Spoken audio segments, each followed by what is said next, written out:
तो दोस्तों, I hope कि आप सब ठीक होंगे और मैं आशा करता हूँ कि आप जल्द से जल्द ठीक हो जाएंगे।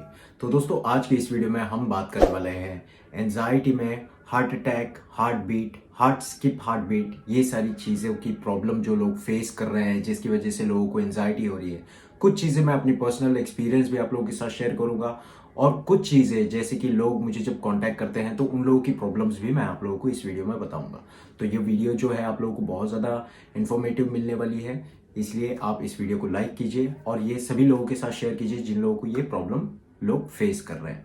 ठीक है, तो सबसे पहले मैं आप लोगों को बता दूं कि ऐसे काफ़ी लोगों के कमेंट्स आते हैं, काफ़ी लोगों के मैसेजेस आते हैं और जो लोग मुझे पर्सनल कांटेक्ट करते हैं, तो मैंने एक चीज़ बहुत कॉमन देखा है उन लोगों में कि उन लोगों को ऐसा लगता है कि हार्ट अटैक आ जाएगा।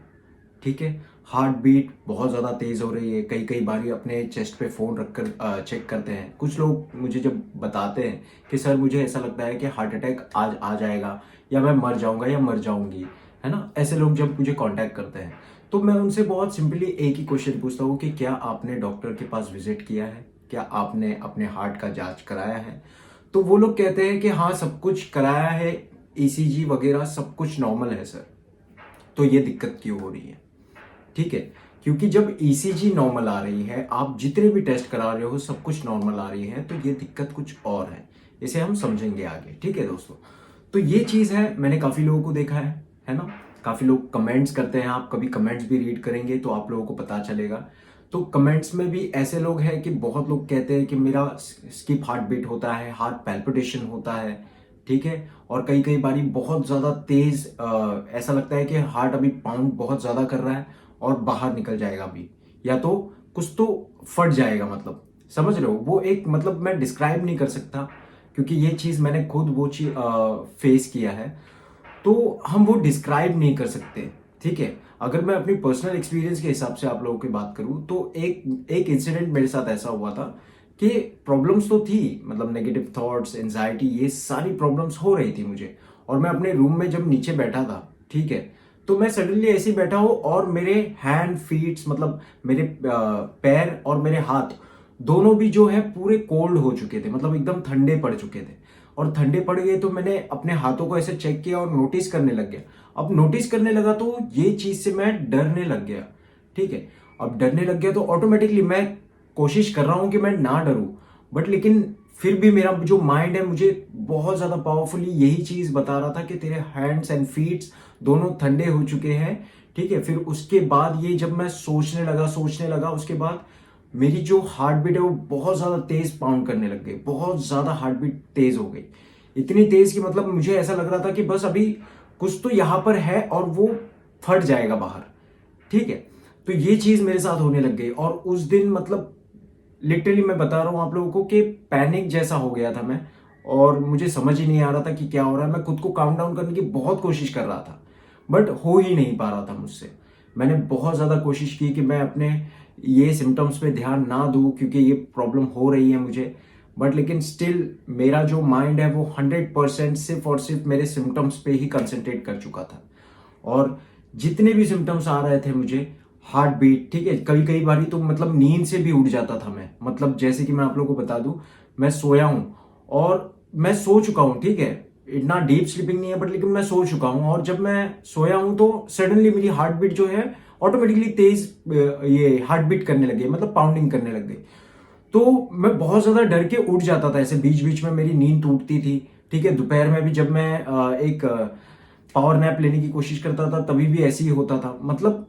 और मैं भी खुद ये चीजें करता था, जैसे कि चेस्ट पे ऐसे कुछ फोन रख लिया या हाथ रख लिया और चेक करना कि कहीं मुझे हार्ट अटैक तो नहीं आएगा, कहीं मुझे ये चीज तो नहीं होगी, कहीं मुझे वो चीज तो नहीं होगी। ये चीज से बहुत ज्यादा डर घबराहट होती है। ठीक है, और मैं समझ सकता हूँ दोस्तों, काफी लोग, जितने भी लोग हैं वो, काफी लोगों को ये प्रॉब्लम होती है। मतलब जो लोग मेरी वीडियोस देखते हैं वो सभी लोगों को ये प्रॉब्लम उन लोगों ने फेस किया ही होता है, क्योंकि एंजाइटी एंजाइटी के बहुत सारे सिम्टम्स हो सकते हैं। ठीक है, ये चीज हमें समझना चाहिए कि एंजाइटी के बहुत सारे सिम्टम्स हो सकते हैं।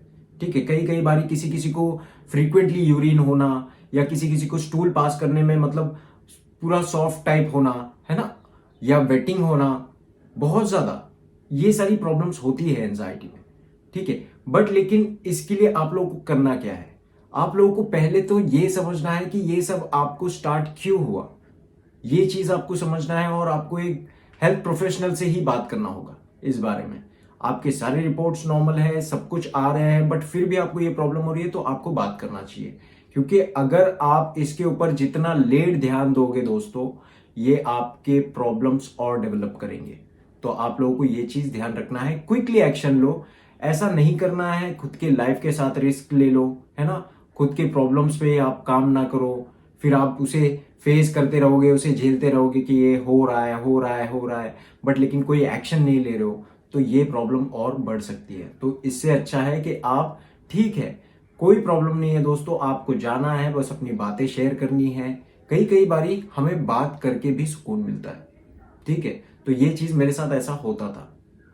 और कई कई बारी कैसा होता है, मैं आप लोगों को बता दूं, मेरी एक और सिम्टम्स थी। जब मैं सोता था तो मैं, ऐसा लगता था कि मुझे पैरालाइज हुआ है। कहीं कहीं मेरी हाथ हाथ को मैं ऐसे चेक करता था, समझ रहे हो, मतलब हाथ ऐसा, मैं स्ट्रेट सोया हूं और मैं अपने हाथ को ऐसे चेक करता था कि कहीं मुझे पैरालाइज अटैक तो नहीं आया है, मेरे हाथ काम कर रहे हैं या नहीं कर रहे हैं, ऐसा मुझे डर लगा रहता था।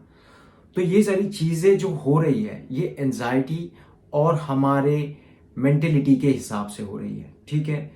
अगर आप लोगों को आपकी रिपोर्ट सब कुछ नॉर्मल आ रही है, कितने भी बार आप करा रहे हो सब कुछ नॉर्मल आ रही है, तो आप लोगों को बस सिंपली इतना ध्यान रखना है कि ये आपको आपके साइकेट्रिस्ट इश्यू से हो रहे हैं, ठीक है, आपके साइकोलॉजी की इश्यू से हो रहे हैं। तो आप लोगों को उसके ऊपर काम करना होगा, तब जाकर ये धीरे धीरे रिसॉल्व होगा। और ऐसा नहीं होगा दोस्तों कि एक दिन काम कर लिया, 2 दिन, मेरे कितने भी वीडियोस देख लो, मैं आप लोगों को ये कहना चाहता हूं कि एक दिन नहीं, 2 दिन नहीं, आप लोगों को कंटिन्यूअसली काम करते रहना होगा, ठीक है। हाँ, समझ सकता हूं आप कुछ 1 महीने कर रहे हो फिर भी आपको कोई इंप्रूवमेंट नहीं है, बट लेकिन ऐसा नहीं करना है। आपने जब एक स्टैटिस्टिक बनाया है, एक अगर रूल्स बनाया है उसको फेस करने के लिए, उसे टैकल करने के लिए, तो आपको उसे पूरे टाइम उसे फॉलो करना होगा, तब जाकर वो धीरे धीरे वर्क करता है। बिकॉज आप लोगों को ये चीज समझना होगा दोस्तों कि ये जो प्रॉब्लम है, ये जितना टाइम लगता है इसे डेवलप होने में, उससे कई गुना ज्यादा इसे ठीक होने में लगता है। और अगर मान लो अगर आप रूट कॉज पे काम कर रहे हो तो चलो ठीक है, आप जल्द से जल्द इससे बाहर निकल जाओगे। लेकिन कुछ मेरे भाइयों ऐसे होते हैं कि जो रूट कॉज पे काम नहीं कर रहे, बस हैवी हैवी ऊपर ऊपर काम कर रहे हैं। वो लोगों को मैंने काफी लोगों को देखा है जो लोग बहुत लॉन्ग टर्म के लिए इसी प्रॉब्लम में फंसे रहते हैं। और मैं आप लोगों को बता दूं कि काफी लोग अपनी लाइफ डिस्ट्रॉय कर चुके हैं इसमें। तो आप लोगों को ये चीज ध्यान रखना होगा, ठीक है। अगर मेरे अंदर वो जुनून नहीं होता, मेरे अंदर वो फाइटनेस नहीं होती, तो शायद मैं भी रिकवर नहीं हो पाता अब तक, समझ रहे हो। तो जिद लेना है, वर्कआउट करना है, बहुत ज्यादा हार्ड वर्क करना है। बिना मेहनत के आप इस चीज से बाहर नहीं निकल सकते, ठीक है। तो आई होप कि ये वीडियो आप लोगों को पसंद आया होगा। अगर पसंद आया तो इस वीडियो को लाइक कीजिए, शेयर कीजिए वो सभी लोगों के साथ जो लोग ये प्रॉब्लम को फेस कर रहे हैं। Thank you so much for watching this video दोस्तों। अपना ध्यान रखिए, सुरक्षित रहिए और हमेशा पॉजिटिव रहिए। Thank you so much.